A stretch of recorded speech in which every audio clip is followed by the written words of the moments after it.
உலக இரட்சகராம் இயேசு கிறிஸ்துவின் ஈடுநேற்ற நாமத்திலே உங்கள் அனைவருக்கு அன்பின் வாழ்த்துக்கள். உங்களை இந்த ஒளி நாடா மூலமாய் உங்களை பார்ப்பதில் ரொம்ப சந்தோஷப்படுகிறேன். உங்களுக்காக தொடர்ந்து நான் ஜெபிக்கிறேன். உங்களுடைய குடும்பத்தை கர்த்தர் ஆசீர்வதிப்பாராக, உங்களுடைய பிள்ளைகளை கர்த்தர் ஆசீர்வதிப்பாராக. நீங்கள் கையிட்டு செய்கிற வேலைகள் எல்லாவற்றிலிருந்து கர்த்தர் பெரிய காரியத்தை செய்வார், விடுவிப்பார், உயர்த்துவார், உங்களை ஆசீர்வதிப்பார். உங்களுடைய ஜெப குரூப் எதுவானாலும் எனக்கு கீழே காணப்படுற நம்பருக்கு கால் பண்ணுங்கள், மெசேஜ் அனுப்புங்க, வாட்ஸ்அப்பில் அனுப்புங்க. உங்களுக்காக நான் தொடர்ந்து ஜெபிக்கிறேன்.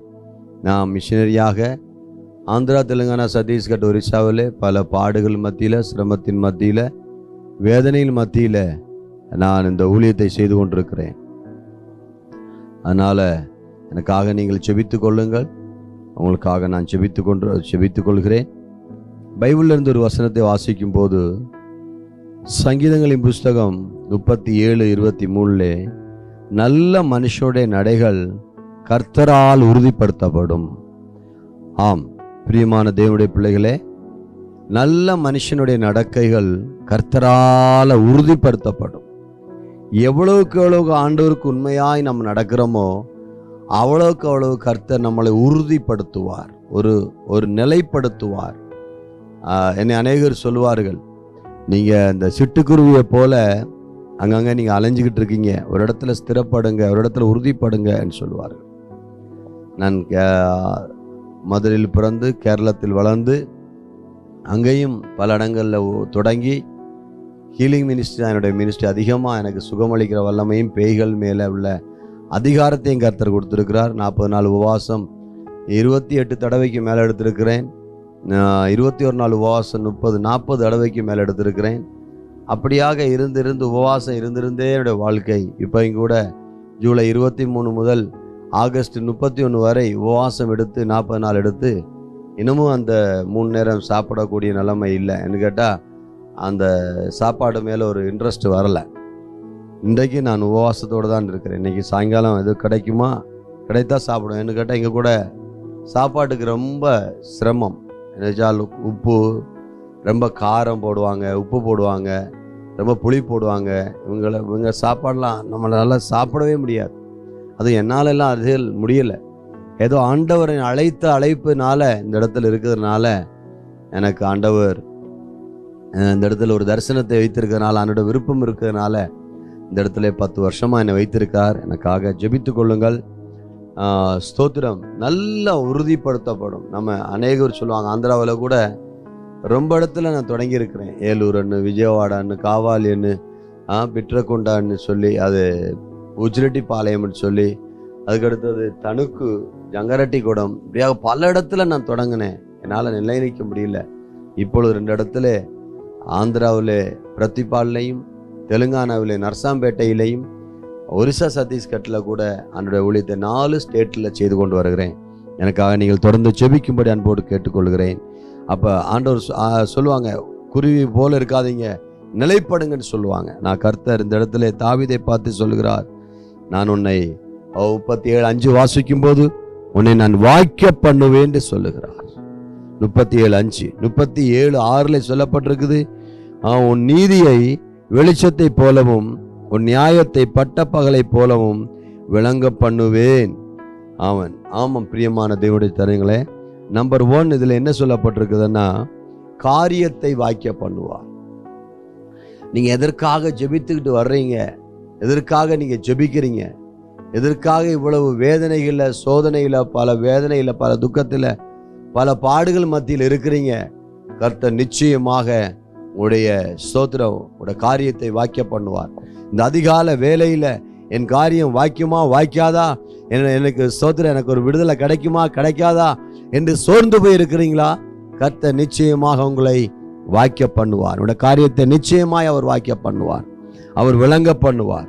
ஆம் பிரியமான தேவனுடைய பிள்ளைகளே, 2வதாய் வாசிக்கும் போது அதில் 37:6 வாசிக்கும் போது, உன் நீதியை வெளிச்சத்தை போல உன் நியாயத்தை பட்ட பகலை போலவும் நான் உன்னை விளங்க பண்ணுவேன். நீ குற்றவாளியா இருக்கலாம். ஒருவேளை அநேகர் மத்தியில் குற்றம் செய்தவனாய், நிந்திக்கப்பட்டவனாய், அவமானப்பட்டவனாய், சோத்திரம் பலவிதமான வேதனையில் நீங்கள் நிற்கலாம். கர்த்தர் உங்களை பார்த்து சொல்லுகிறார், நிச்சயமாக உன் நீதியை நான் விளங்க பண்ணுவேன். நீங்க அநேக பேரால, இந்துக்களால, முஸ்லிம்களால, பௌத்தரால, புத்தரால, ஸ்தோத்திரம் பலவித மதத்தினரால நீங்க நிந்திக்கப்பட்டுதான் இன்னைக்கு காணப்படுகிறது தேவனுடைய வாழ்க்கை. ஆனாலும் கர்த்தர் உங்களை நீதியாக உங்களை வைக்க போகிறார். உங்களுடைய வாழ்க்கையை நீதியாக மாற்ற போகிறார். உங்களுடைய வாழ்க்கையை கர்த்தர் உயர்த்துவார்.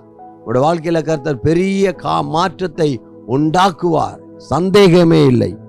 ஆம், உங்களை குற்றவாளி உங்களுடைய வீட்டில் உங்களுடைய கணவன், உங்களுடைய மனைவி, உங்களுடைய பிள்ளைகள், உங்களுடைய ஸ்தோத்திரம் தெரிஞ்சவர்கள், உற்றார் உறவினர், உங்களுடைய சொந்தக்காரங்க எல்லாரும் உங்களை எவ்வளவு வேதனைப்படுத்தினாலும் கர்த்தர் சைடு நீ நீதிமானாயிருக்கிறார் என்பதை மறந்து போகாதே. கர்த்தர் உங்களுடைய நீதியை பட்ட பகலை போல, தாவி சொல்லுகிறார் 7:8 சொல்லப்பட்டிருக்குது, சங்கீதம் 7:8, அவர் பட்ட பகலை போல நியாயத்தின்படி என்னை நியாயம் விசாரியும் என்று சொல்லுகிறார். 3ஆவதாய் வாசிக்கும் போது, ஸ்தோத்திரம், சங்கீதங்களின் புஸ்தகம் 37:40 வாசிக்கும் போது, கர்த்தர் அவர்களுக்கு உதவி செய்து அவர்களை விடுவிப்பார், அவர்கள் அவரை நம்பியிருக்கிறபடியால் அவர்களை இரட்சிப்பார். ஆம் பிரியமான தேவனுடைய ஜனங்களே, கர்த்தர் உங்களுக்கு உதவி செய்து உங்களை விடுவிப்பார். சும்மா விடுவிக்க மாட்டார், உங்களை உதவி செய்து, உங்களை உயர்த்தி, உங்களை கனப்படுத்தி உங்களை விடுவிக்க போகிறார். கவலைப்படாதீங்க, கர்த்தர் நம்மளோடு இருக்கிறார். நம்மளை காக்கிறவர், நம்மளை உற்சாகப்படுத்துகிறவர், நம்மளை பலப்படுத்துகிறவர், நமக்கு உதவி செய்கிறவர். தகப்பனும் தாயும், when my father and mother forsaken me, Lord take me என்று சொல்லப்பட்டிருக்கிறது. அருமையான தேவனுடைய பிள்ளைகளே, கர்த்தர் உங்களை தாயும் தகப்பனும் கைவிட்டாலும் கர்த்தர் உங்களை கைவிடவே மாட்டார். சங்கீதம் 27:10 சொல்லப்பட்டிருக்கிறது. ஆம் பிரியமான தேவனுடைய பிள்ளைகளே, கர்த்தரை நம்பியிருக்கபடியால் அவர் உங்களை விடுவிப்பார். சாத்ராக், மேஷாக், ஆபேத்நேகோவை விடுவித்த தெய்வம் உங்களை விட்டுவிக்க போகிறார். தானியேல் ஸ்தோத்திரம் அதனுடைய 3ஆம் அதிகாரம் 17-18 சொல்லப்பட்டிருக்குது. அக்கினி அந்த ஜுவாலையிலிருந்து அவர்களை விடுவித்தார். தாவீதுக்கு நன்றாய் தெரியும், என்னை விடுவிப்பார். சிங்கத்தின் வாயிலிருந்து, கரடியின் வாயிலிருந்து, சவுலின் கையிலிருந்து, கோலியாத்தின் கையிலிருந்து எல்லாம் என்னை விடுவித்த தெய்வம் என்னை விடுவிப்பார் என்று அவனுக்கு தெரியும். ஆமென். 4வது வாசிக்கும் போது, சங்கீதம் 37:33 வாசிக்கும் போது, அவர் உன்னை உயர்த்துவார், அவர் உன்னை வாழ வைப்பார், அவர் உன்னை ஆசீர்வதிப்பார். ஆம் பிரியமான, பூமியை சுதந்திரிக்கும்படி ஸ்தோத்திரம் அனைத்தின் மத்தியிலும் கூட உங்களை ஆசீர்வதித்து உயர்த்துவார். கவலைப்படாதீங்க, கவலை விடுங்க, கண்ணீர் தொடங்க, கர்த்தரை நினைங்க. கர்த்தர் நிச்சயமாக உங்களுக்கு வழிவாசலை திறப்பார். அவர் திறக்கிற தெய்வமா இருக்கிறார். அவர் உங்களை பலப்படுத்துகிற தெய்வமா இருக்கிறார். அவர் வாளல்ல தலையாய் மாற்றுகிற தெய்வமா இருக்கிறார். அவர் கீழல்ல மேலாய் மாற்றுகிற தெய்வமா இருக்கிறார்.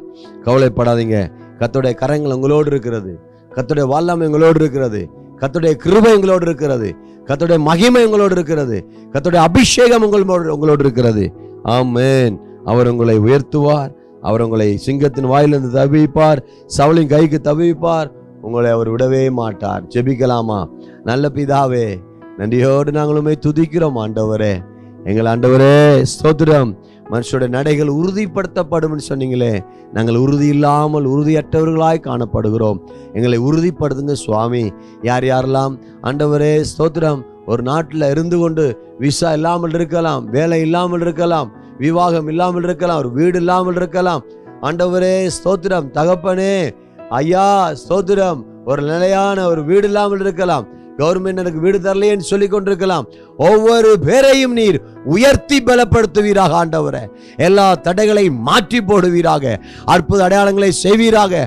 அவர்களை நிலைப்படுத்தும், உறுதிப்படுத்தும், பலப்படுத்தும், கட்டுகளை உடைத்து போடும் ஆவியானவரே. உது வல்லமையின் பிரசன்னத்தினால் நிரப்பீராக, உது அபிஷேகத்தால் நிரப்பீராக, போராட்டத்தை அழிப்பீராக. ஆவியின் வல்லமையால் இறங்கட்டும் ஆண்டவரே, அக்கினி வல்லமை இறங்கட்டும் ஆண்டவரே.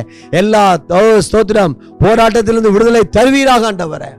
ஆமாண்டவரே, பேயோடும் நோயோடும் பலவிதமான ஆண்டவரே பில்லி சூன்ய வல்லமையோடும் போராடி கொண்டிருக்கிற ஒவ்வொருவரையும் நீர் சுகப்படுத்தும் ஆண்டவரே. சுகமும் பலமும் ஆரோக்கியமும் தீர்க்காயுசும் கொடுக்கும்படி நான் ஜெபிக்கிறேன் ஆண்டவரே. எல்லாவற்றிலிருந்து விடுதலை தாரும் ஆண்டவரே. எந்த வேண்டுதலோடு காத்திருக்காங்களோ சுவாமி, அந்த வேண்டுதலை நிறைவேற்றி தாரும் ஆண்டவரே. நீர் அப்படி செய்வதற்காக நன்றி.